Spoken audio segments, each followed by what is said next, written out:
wabarakatuh. Hai, kembali lagi di Kobar bareng saya Rani dan teman saya Bella Dona Baharani. Di hari ini kita mau bahas apa nih Kak? Jadi kan ini lagi maraknya musim hujan. Kita bahas demam dengue atau demam berdarah dengue yuk.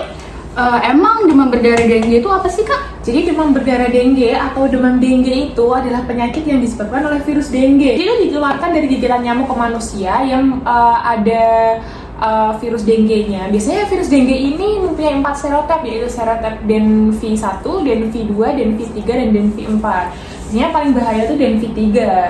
Kalau boleh tahu nih Kak, biar orang tua itu bisa mengantisipasi terjadinya DBD, apa aja sih tanda-tandanya anak terkena DBD? Jadi tanda-tanda awal terkena DBD itu tuh biasanya tuh demamnya tuh tinggi 40 derajat dan tiba-tiba biasanya ada muka kemerahan, nyeri kepala, nyeri pada bagian mata, nyeri otot, terus bisa sampai anaknya tuh sampai lemas karena dia ada mual muntah.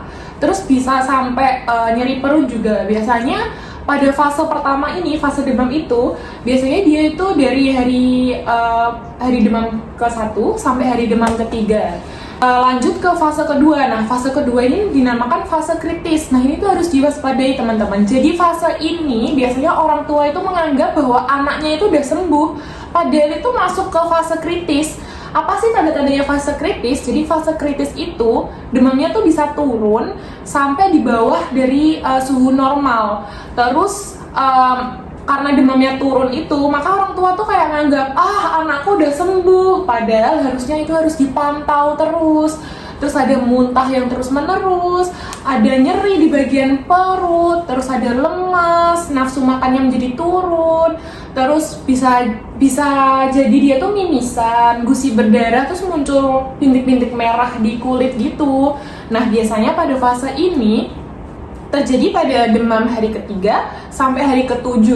Nah, pada fase ini tuh harus benar-benar harus dipantau dari cairan yang masuk ke dalam tubuh, dipantau dari darah rutinnya. Apa sih harus dipantau? Karena untuk mengantisipasi terjadinya shock. Nah, kalau udah shock tuh udah kayak itu udah bener-bener parah banget. Nah, biasanya pada fase kritis ini, pada demam hari kelima, kita harus cek IgM atau IgG atau imunoglobulin M dan imunoglobulin G.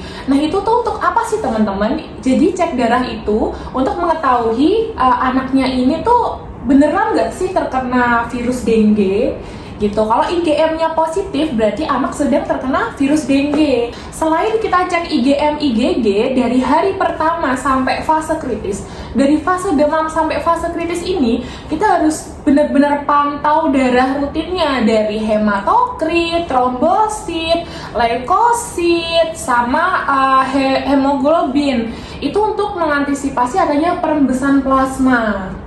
Nah, jadi nanti orang tua itu harus gimana ya Kak kalau terjadi perubahan nilai pada darah rutin anak? Nah, apakah nanti bisa kembali ke nilai normal?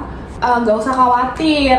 Jadi pertama itu karena kita pantau terus, jadi kita tahu berapa cairan yang harus masuk ke dalam tubuh, berapa yang harus dibutuhkan oleh anak-anak dari darah rutin, cek-cek darah rutin itu.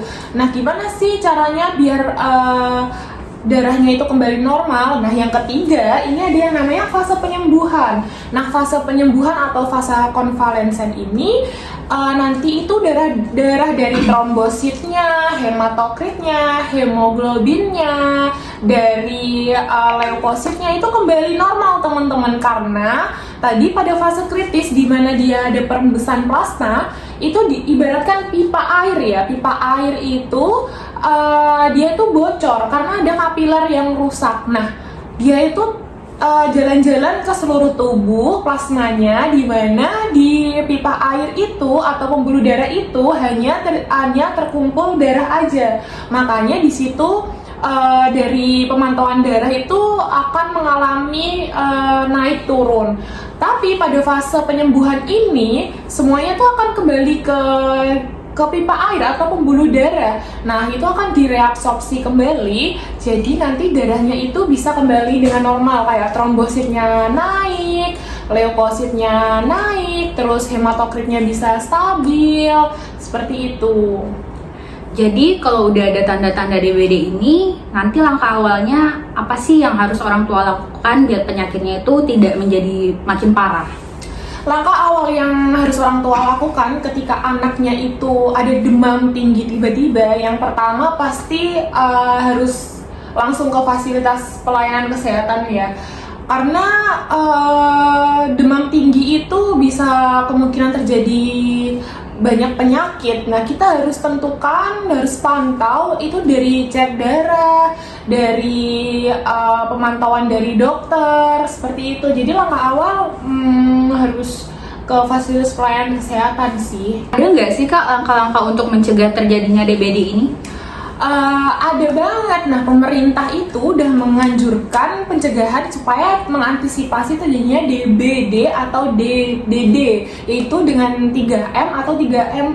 Yang pertama, pasti harus menguras dan menyikat tempat penampungan air minimal 3 kali seminggu. Yang kedua itu harus menutup rapat-rapat kayak tempat penampungan air, tong-tong sampah, seperti itu. Yang ketiga itu mendaur ulang barang yang dia itu bisa menampung air. Jadi diminimalisir barang-barang yang bisa menampung air. Yang keempat, vas bunga, terus tempat kalau yang melihara burung, itu kan ada tempat yang buat makan, buat minum, itu tuh harus benar-benar diganti atau bahkan ditutup dulu karena bisa menjadi sarang nyamuk kan di situ. Terus kalau ada lubang-lubang kayak misal ada bambu yang terpotong itu kan berlubang, terus ada lubang di tanah itu harus ditutup, bisa ditutup dengan semen atau tanah. Terus bisa menaburkan bubuk, namanya bubuk larvasida di tempat yang sulit untuk dikuras. Terus menggunakan kelambu, menggunakan kayak lotion atau obat-obatan yang mencegah gigitan nyamuk. Oh, jadi gitu ya Kak. Jadi DBD ini cukup berbahaya juga ya Kak ya? Berbahaya kalau nggak ditangani secara cepat gitu. Kayak udah tahu anaknya ini demam tinggi misal, nggak langsung dibawa ke fasilitas ke pelayanan kesehatan. Nah itu berbahaya banget teman-teman.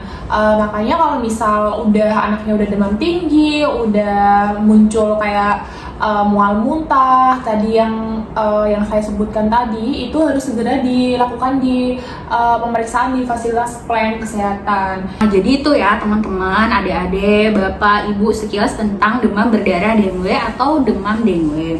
Nah, semoga dengan penjelasan singkat dari Kak Belladonna ini, teman-teman semua jadi mengetahui apa nih demam berdarah, apa penyebabnya, gimana tanda-tandanya, terus gimana langkah awal menyikapinya supaya tidak makin parah, dan tentunya pencegahan apa yang harus dilakukan biar tidak terjadi DBD.